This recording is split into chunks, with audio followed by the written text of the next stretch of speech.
So, we should, pardon? What's your counter-argument to the claim that if government can create money, it will and use that power all the time since we run away with it? It all depends on where the money goes. I mean, what Wall Street does is creates money without limit, pumping it into financial bubbles, which is a form of inflation. And it's done entirely through secret processes in conjunction with the Federal Reserve. You know, there's a lot of things we need to do. We need to make it totally transparent and make it publicly accountable. We need to know where that money goes. But if we break off into the discussion now, we'll be in the night. There's another wonderful, amazing program coming up. Anyhow, I say a lot more about the money system and what this means in the second edition of Agenda for a New Economy. I put a copy out on the table if anyone wants to look at it. A third design element, living enterprises with living owners. You know, this really starts with the idea that the real purpose of any business enterprise is to serve the community, not simply to generate profit. Profit is a means, it's not the purpose of the enterprise. Well, the Wall Street economy is organized under the control of global megacorporations with internal economies larger than those of most countries that are accountable only to absentee owners whose sole interest is in financial return.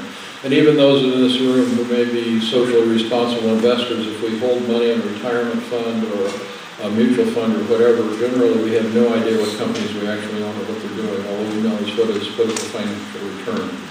Now, on the other hand, if you own an interest in a local business, you know what the business is, you know who the people are, you're in daily contact with it. There's a fundamentally different arrangement and enterprise. And we need to be organizing much more around cooperatives, community-owned enterprises, worker-owned enterprises, and so forth. Fourth design element we call local living economies. The local economies where all these elements come together. And under Wall Street system, local economies are fragmented and they're controlled by outside interests that have absolutely no knowledge of or concern for what the impact is on the community. Local living economies, it's all part of this framework of redesigning, restructuring our local economies so they're controlled locally and we begin to function like subsystems of our local ecosystems. So we become increasingly self-reliant in energy and food and other basics on a sustainable basis. Okay, I want to end by going back through where we started, our three-point strategy for deep change. Now, such a dramatic transformation of an institutional system so powerful and so deeply entrenched as the complex of economic power that is driving the neoliberal agenda would be unimaginable except for the fact that millions of people around the world are already engaged in making it happen. And of course, Yes Magazine, which I know most all of you are familiar with, that really is our underlying mission, is to change the stories, but also to share the stories of the people who are actually making this change happen. And if any of you are not subscribers, it is a marvelous source of hope because you can begin to see how it is really happening. It is not just a fantasy. Now, three elements of the change strategy. Most of the work that I'm sure that you're all doing falls in one of these three categories. Change the defining stories of the mainstream culture. Every transformational social movement begins with a conversation that challenges a prevailing cultural story with a new story of unrealized possibility and ultimately displaces that old story through media and education outreach and through conversation. You know, a lot of this stuff is private knowledge. We have to make it public knowledge through our conversations so that we share it and we begin to realize that we all do share an understanding of new stories. The civil rights movement changed the story on race.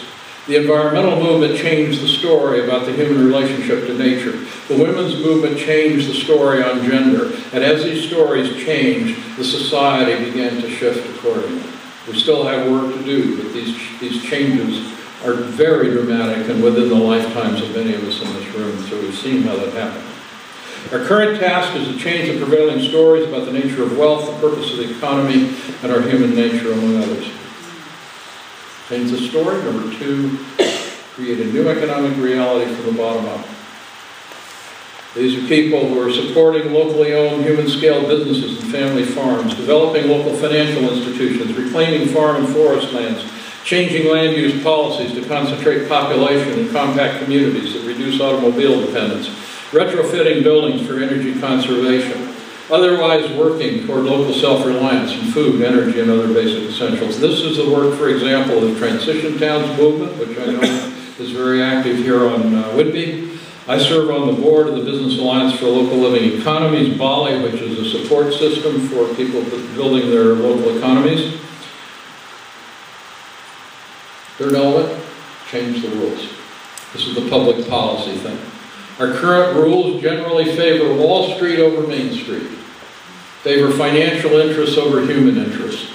We need to turn those policies on their head, but it's through changing the stories, creating the new reality, getting people engaged in the new reality that we build the political power to force the changes in the political system to then support this new vision. As I noted in the opening, your position here on Whidbey to provide particular leadership on changing the story and creating the new reality.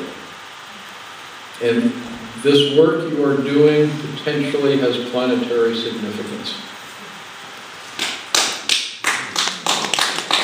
Yeah. For you.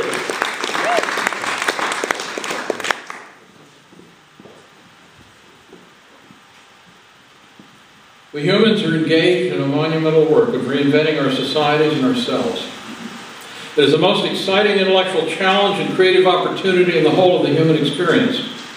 We have the power to turn this world around for the sake of ourselves and for our children for generations to come. It requires rethinking and reorganizing our institutions, including our institutions of higher learning and our local communities.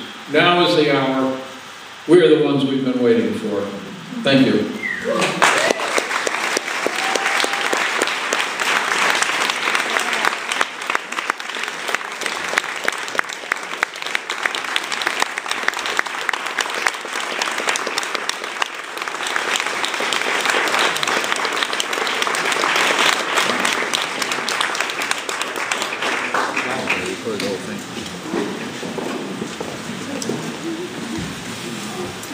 So that was a heck of a good keynote, wasn't it? David will be ready for anything and everything tomorrow afternoon. The sanctuary, that will be emceed by Mark Yoel. So.